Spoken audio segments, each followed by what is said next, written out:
HIV AIDS دنیا بھر میں پھیلنے والی مختلف انسانی بیماریوں میں سب سے زیادہ مہلک اور جان لیوا بیماری سمجھی جاتی ہے، اور وقت کے ساتھ ساتھ دنیا بھر سمیت پاکستان میں بھی ایڈز کے مریضوں میں روزانہ کی بنیاد پر اضافہ ہو رہا ہے۔ نیشنل ایڈز کنٹرول پروگرام کے مطابق سال 2019 میں پاکستان بھر سے 23,757 افراد نے HIV کے مرض میں مبتلا ہونے کے بعد خود کو متعلقہ سینٹر میں رجسٹر کروایا، جبکہ 1,40,000 لوگ ایسے ہیں جنہوں نے ایڈز جیسے موذی مرض میں مبتلا ہونے کے باوجود بھی اب تک خود کو رجسٹرڈ نہیں کروایا۔ پاکستان میں ایک تحقیق کے مطابق 5,000 سے زیادہ ایڈز کے مریض ایسے ہیں جن کو یہ بیماری انجیکشن کے ذریعے ڈرگز لینے کے باعث لگی۔ پاکستان میں 18,220 مرد، 4,170 خواتین، 564 بچے، 426 بچیاں، جبکہ 379 خواجہ سرا ایڈز جیسے مرض میں مبتلا ہیں۔ عالمی ادارہ صحت کا کہنا ہے کہ دنیا میں 2,17,00,000 افراد ایسے ہیں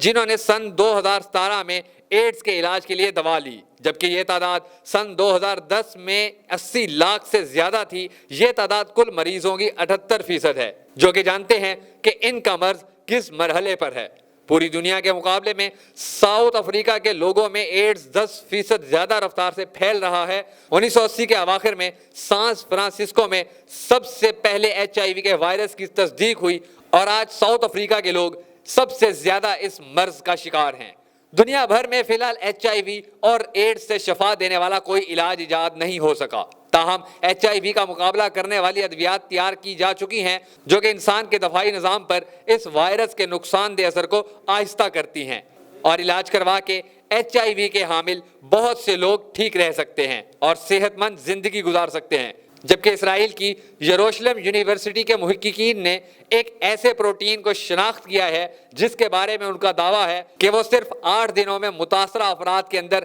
اس وائرس کو 97% تک کم کر دیتا ہے۔ دنیا بھر سمیت پاکستان میں بھی ایڈز کے مریضوں کی صحت یابی کے لیے حکومت مسلسل کوششیں کر رہی ہے، اور ایڈز کے حوالے سے آگاہی دینے کے لیے بھی اس پر کام کیا جا رہا ہے۔